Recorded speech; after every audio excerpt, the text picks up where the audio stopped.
Hey guys, Rich here. This is Brixie and I've got another review for you today. This time we're going to be looking at set number 75316. It's the Mandalorian Starfighter.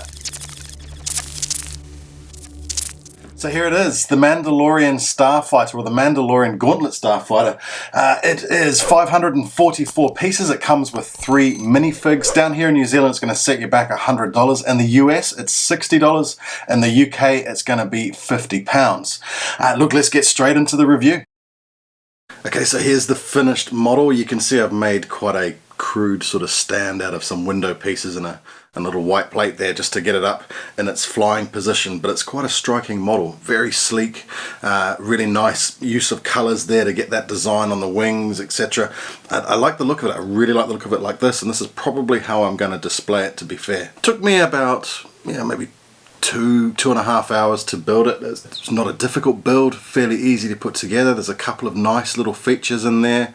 I'm not going to say it's repetitive, but of course you're building one wing and then building the other wing on the other side, so there is that sort of repetitive side of it, but nothing major at all. It was quite an interesting build. There was a couple of parts that I sort of didn't expect, like using the ball joint to get the articulation of the cockpit or the main fuselage part there. We'll come back to that in a second, but that was quite interesting. There's no other real surprises though. Everything else came together pretty much as it, as you'd expect. But I do like that color scheme. Like I say, I like the design, I like the color scheme, I like the way it comes together, and that using the different pieces to get that color scheme and that design on the wings there, rather than using too many stickers. There are a few stickers in there, but they are just around that cockpit piece and those engine covers at the back there. Now the build quality, it's quite flimsy. I mean, in order to get that sleek shape, it was always going to be quite a flimsy model. To get those thin wings to make them look the way they do, you can't add too much bulk in there. Of course, there is going to be a bad side as well, because we have the studs on this side,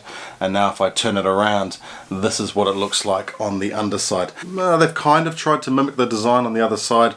It's not 100%, of course, but it is the underside, so it's always going to look a little bit different. I'm not going to display it showing this way anyway, so that's not the worst part about it. So I've taken it off the stand now so that we can go through some of the other features. It has a landed mode, of course. These things obviously land with their wings upright like this, but if you look at the way it's sitting, it's leaning forwards in quite an odd angle. I mean, I don't know if the light is really helping in here. You can see it's really leaning forward there. There's something going on, and it needs something else in there to prop it up like this in order to get it, sitting at that 90-degree angle with those wings sitting up straight as well, because that's how it looks best when it's landed. So I don't know if it needs another little brick in there. It'd probably detract from the underside of that cockpit area, that fuselage area, but yeah, it definitely looks a bit odd the way it sits there like this. I'm not entirely happy with the way it sits. Other play features, of course, we've got the usual stud shooters, so you just hit those off, and of course we've got those spring-loaded shooters on the back as well. Another feature, of course, is the cockpit rotates as well. As you can see, it's just that front piece there rotates around. It's on a ball joint, so it does have a little bit of sort of flimsiness to it. It is a little bit loose, but hey, it sits in there okay. It's not too bad. This piece at the back here rotates as well, but it doesn't rotate at the same time as the piece at the front. So it's, I don't know, I would have probably liked to have had them sort of in sync, and then you could rotate the cockpit from there, which would turn that. That would have been quite a nice little play feature. A couple of times I've gone to grab it in here to rotate it, and grabbed it by this piece here, and it lifts off this part really easily. I don't know if you can see that there, but it's just pulling away. It just happens a bit too easy. It seems a bit loose. It's a bit annoying. Nothing too major, don't get me wrong, but yeah, a little bit annoying. So another major gripe I have with this thing is the cockpit. There's a couple of things going on with the cockpit here that I do not like. The piece that they've used, I don't know, it's sort of almost like a one-man sort of cockpit sort of canopy piece, whereas these ships are actually quite big. They've almost, by using that canopy piece, they've brought it down to make it look like an X-wing or something on that sort of scale. Now I know scale is all out of whack in the Lego world when it comes to these sorts of vehicles, but there is something about being within sort of scale itself and having things that sort of indicate that it looks good in the scale that it's at. Like I'm thinking the Tantive, for example, of course that cockpit is not the right size to house how many minifigs, but the way they've done it is they've made it look right with, you know, stickers or whatever to get that detail. Same with the Imperial Star Destroyer from a few years ago. It's in proportion, it looks good, but this here, I think with this canopy piece, I would have gone for like a solid piece with some printing on it, much like they've done with the Bad Batch, just to give the overall impression that the ship is actually bigger than a one-man or a two-man fighter. Now going into the interior, you can see there's room in there for two printed control panel up the front there. Of course, another little bit that annoys me in this canopy here as well is we've got these gaps. They would have been super easy to sort out, but for some reason they've been left in there. I don't know why. It kind of detracts from the whole thing. This whole canopy piece, I reckon, should have been one solid color with some printing to, you know, just give it an overall impression that it's a much bigger ship. But for me, this is probably how I'm going to be displaying it. On something like this, I'll probably make a slightly better looking stand. But this works for me. I think it's a really, really nice looking model. As far as a plaything goes, I think there's some, you know, there's some problems with it. Yeah, that cockpit, you know, that does annoy me quite a bit. The bits that fall off, that lift, you know, there is some real annoyances, but at the end of the day, I like it. I like the look of the ship. I've been a fan of these ships for quite some time, so it's a nice model to have. And given that the previous version of this is now commanding a decent price tag, I'm glad they have released another version of it. So let's get into the minifigs. First up, we've got the Mandalorian Loyalist. Predominantly light blue grey with that blue armor on there.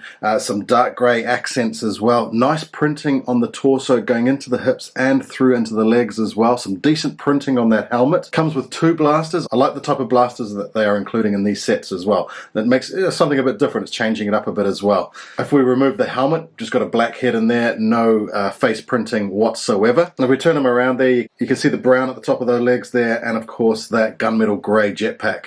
Really nice little minifig. Fairly plain as far as Mandalorians go, but you know, still a really nicely decorated minifig. Next up, we've got Bo-Katan.